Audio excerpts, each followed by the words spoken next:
July 26, 2026, Sunday. Narito pong muli ang Batang Pista para magbigay ng mga tips at giya para sa pakarera ng Metro Manila Turf Club kung saan meron po tayong siyam na pakarera nagsisimula sa ganap na alas 2 ng hapon. Tara, umpisa na po natin.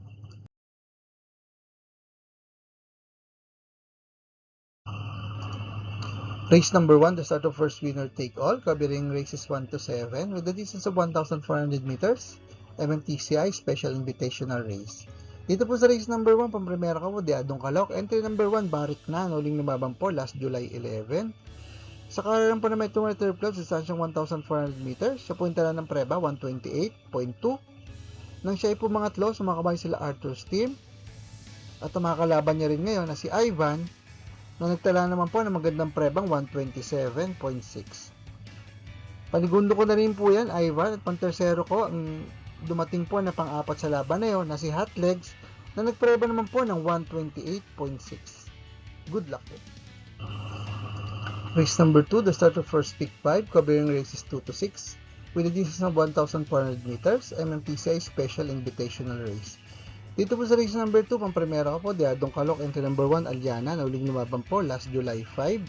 Sa karera po ng Philippine Jockey Club, distansya 1,400 meters, siya po yung tala magandang parebang 130.2. Nang siya po mang-apat, sa makabayan sila Lightning Bolt, Ring Abel, at Avenue Shopper. Si Avenue Shopper po sa laban, preba naman po ng 129.4. Kung yung panigundo, entry number 5, Moderna. Si Moderna po, isa sa may best time rito. Nauling lumaban po last July 19 sa karera po ng Philippine Jockey Club, distansyang 1,400 meters. At siya po yung tala ng preba, 1 minute and 30.8 seconds. Nang siya ay pumangatlo, sa mga kabayan sila Lightning Bolt at Unafraid. Pero bago po yung last July 12, sa karera naman po ng Metro Manila Turf Club, distansyang 1,400 meters, may tala niya po ang kanya pong best time at best time sa laban na to, na 1 minute and 30 seconds. Nang siya ay pumang-5, sumakabay sila G's Favorite at Ma'am Jen.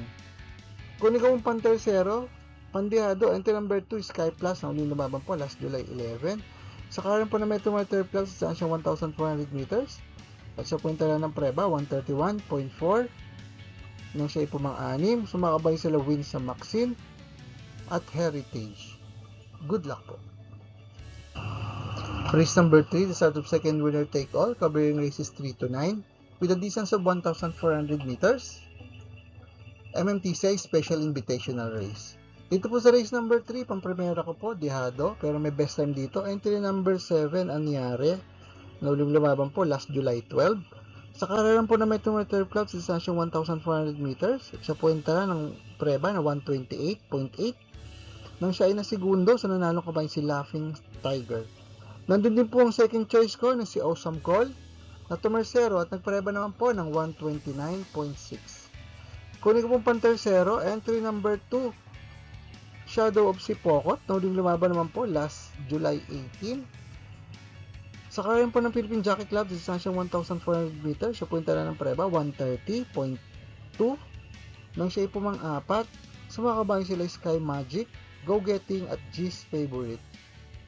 Pero bago po yung last July 12, sa karera po na Metro Manila Turf Club, distansyang 1,400 meters, naitala niya po ang kanya pong best time na 129.8. Nang siya ay pumang-apat, sumakabayan sila G's Favorite at Ma'am Jen. Good luck po. Shout out Batang Pista! Race number 4, the start of pick 6, covering races 4 to 9, with a distance of 1,400 meters, 2026 MMTCI First Leg Prince Cup, 3-year-old imported horses, local made join. Dito po sa race number 4, pang-primera ko po napupunto, entry number 6, Student Regent, nuling lumabang po last July 12.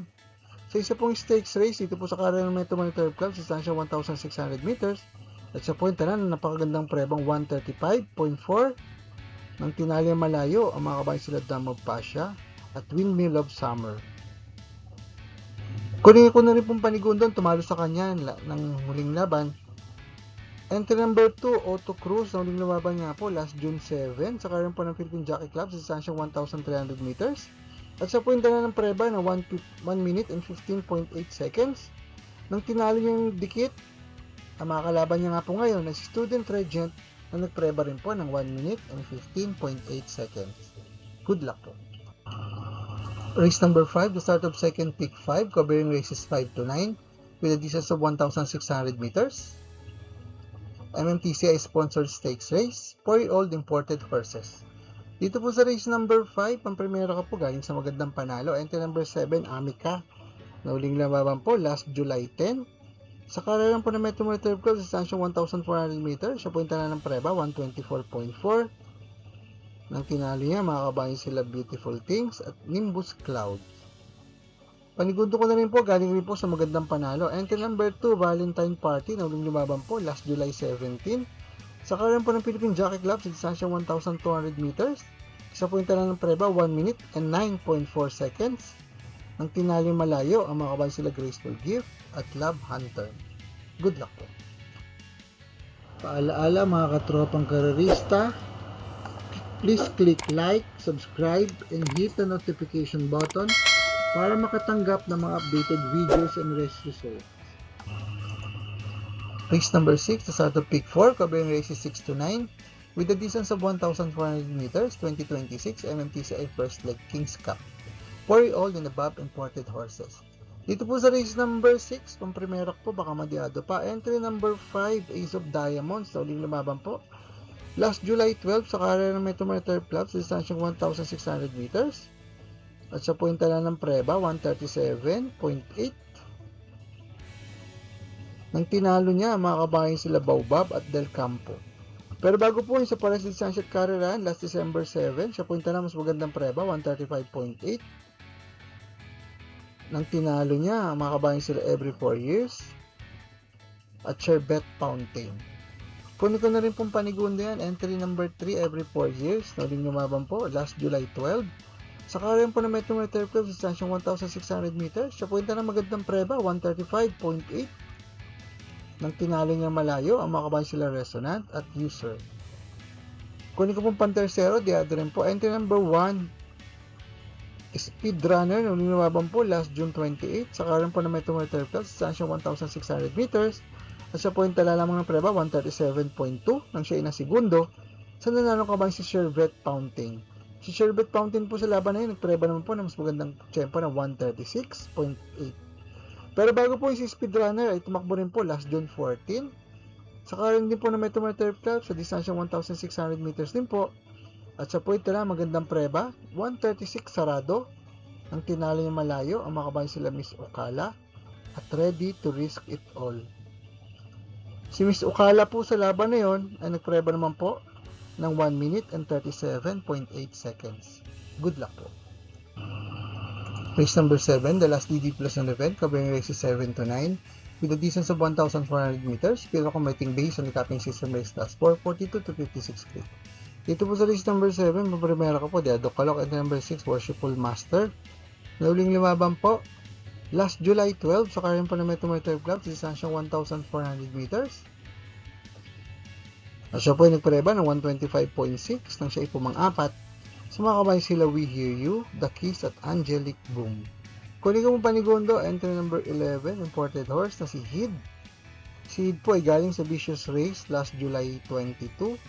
Sa karyan po na Metro Reserve Club sa distansyang 1,200 meters, siya po yung tanan ng preba, 1 minute and 15.4 seconds.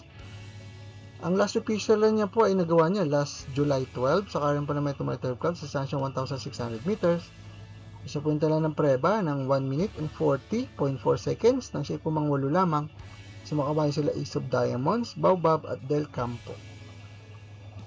Kunin ko pong pantersero, Pandiado, may best time dito, entry number 13, Cluster. Nauling lumaban po last July 12 sa karera po ng Metro Reserve Club sa distansyang 1,400 meters.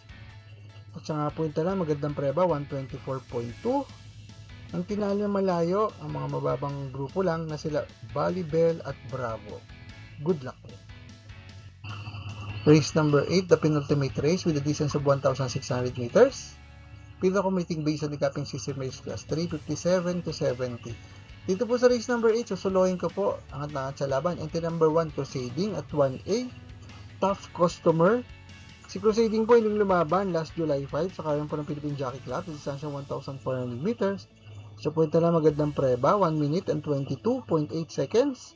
Nang tinalo niya, mga kabayan sila Kankalo Queen at Windfall.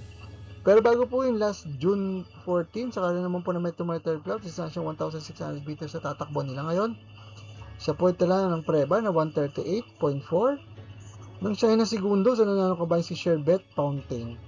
Nandun din po sa laban na yun ang tumersero, tinalo niya si Del Campo, na nagpreba naman po ng 1 minute and 40 seconds. Ang kanya naman pong couple entry na si Tough Customer, yung lumaban po sa kanya pong barrier race.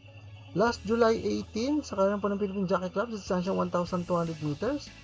At siya po yung tala ng preba ng 1 minute and 13.4 seconds. Ang last official niya po ay last April 19, sa kanya po ng Metro Manila Club sa distansyang 1,800 meters. Kung siya po ay nagpreba ng 153 sarado nang siya po mga-apat, sumakabay sila reverse merger at every 4 years. Ang uling panalo naman pong nagawa ay nagawa niya last January 10, sa kanya po ng Metro Manila Club sa distansyang 1,400 meters. At siya po yung tala ng preba 124.8 nang tinalo niya, makabay sila Silver Me Pink at Rumored. Good luck po. Race number 9, the last race of the day with a distance of 1,400 meters. Yung rating based on the capping system race class 442 to 56 feet. Dito po sa race number 9, solo ko po uli. Entry number 3, Dinky Doodle na ulit lumaban po last July 12. Sa karera po na Metro Manila Club sa distansyang 1,400 meters. Kung sa siya nga po may best time dito na 124.4 nang tinali na malayo ang mga kabay sila Border Force at Batang Kangkalu. Good luck po. For the complete results of these previous races, you may watch the Batang Pista Rewind, the results and dividend. Next race in this schedule will be on July 29, 2026, Wednesday.